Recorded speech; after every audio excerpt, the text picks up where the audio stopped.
बिस्मिल्लाहिर्रहमानिर्रहीम। अस्सलामुअलैकुम। आज की मेरी वीडियो में हम जानेंगे हज़रत यूसुफ की बेगुनाही साबित कैसे हुई। ये इन्फॉर्मेशन आपको मेरी इस वीडियो में मिलेंगी। इसके लिए आप वीडियो को एंड तक लाज़मी देखें और चैनल को सब्सक्राइब भी ज़रूर कर लें। हज़रत यूसुफ और जुलेखा परेशान हाल जब महल से बाहर आए तो इन दोनों की सांसें फूली हुई थी। अजीज़ मिस्र ने एक लम्हे के लिए जब इन दोनों को देखा तो वो हैरत में डूब गया। जुलेखा ने अपने आप को बचाने के लिए अपने शौहर से ये कह दिया कि ये वही शख्स है जिसने आपकी बीवी पर गलत निगाह डाली है। अब इस सूरत हाल में जुलेखा का शौहर अजीज़ मिस्र सख्त गुस्से में था और जनाब यूसुफ ने सादगाना अंदाज और पुरसुकून लहजे में कहा, मैं नहीं बल्कि ये जुलेखा ही थी जो मुझे बुराई की जानिब खींच रही थी, बल्कि मैं तो खुद को और इसको इस गुनाह से बचा रहा था और आपकी अमानत को महफूज कर रहा था। लेकिन ये ऐसी सूरत हाल थी कि कोई यकीन नहीं कर पा रहा था।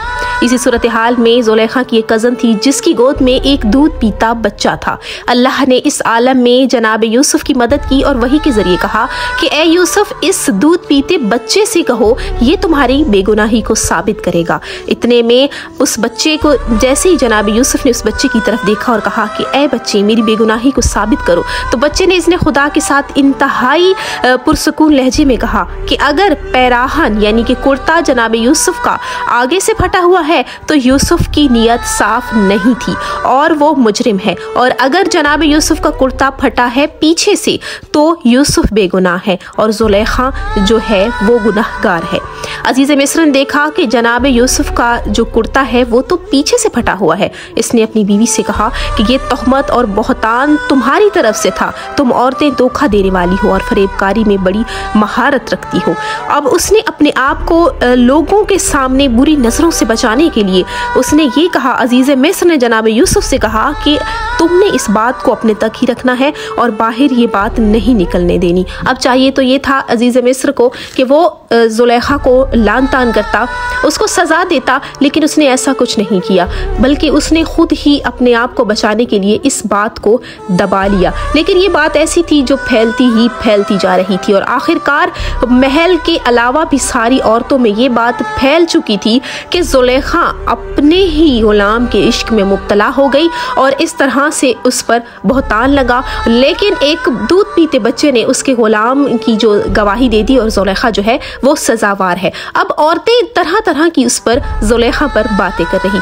पूरे महल की औरतें थी जो जुलेखा पर बहतान लगा रही थी। जुलेखा अब अपने आप को ये वाज़ा कर रही थी कि वो बेगुनाह है और उसकी कोई गलती नहीं है। तब जुलेखा के पास एक तरकीब आई और उसने उन तमाम औरतों को अपने महल बुला लिया कि आज तुम लोगों की दावत है और तुम आओ। सारी औरतें जब आई तो कुछ औरतें ये भी पता करने की आई क्या ये बात सच है।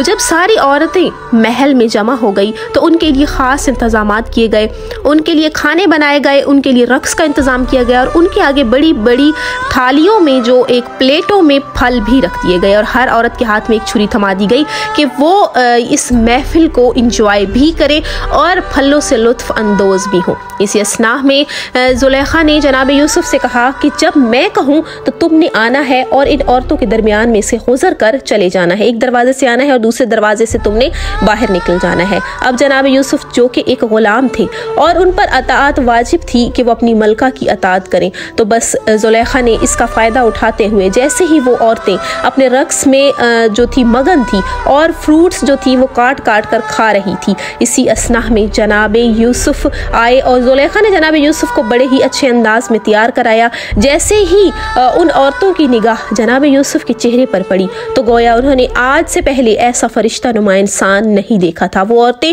जो छुरियों से फल काट रही थी उन्हें मालूम ही नहीं हुआ उन्होंने कब अपनी उंगलियां काट दी और उन्हें इस बात का एहसास तक ना हुआ।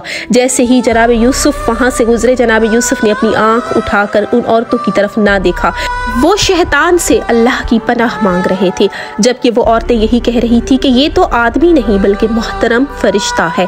अब जुलेखा जब ये देख चुकी तो वो बहुत खुश हुई और उसने लान तान का रुख उन औरतों की तरफ फेंकते हुए कहा, ये वही है जिसके बारे में तुम लोग मुझ पर बातें कर रही हो, बताओ क्या अब मैं गलत हूँ। तब वो सारी सारी औरतें बोल उठी, नहीं तुम गलत नहीं हो, ये चेहरा ही ऐसा है, जो भी इसे देखे वो अपने होश खो बैठे। जब औरतों ने देखा कि उनकी गोद में टपक रहा है खून तो वो हैरान हो गई कि ये खून आया कहाँ से। जैसी उनकी नज़र पड़ी अपने हाथों पर तो वो अपनी उंगलियों को काट बैठी थी, लेकिन उन्हें इस बात का एहसास तक ना हुआ। आज की मेरी वीडियो यहीं तक है। अल्लाह हाफिज़।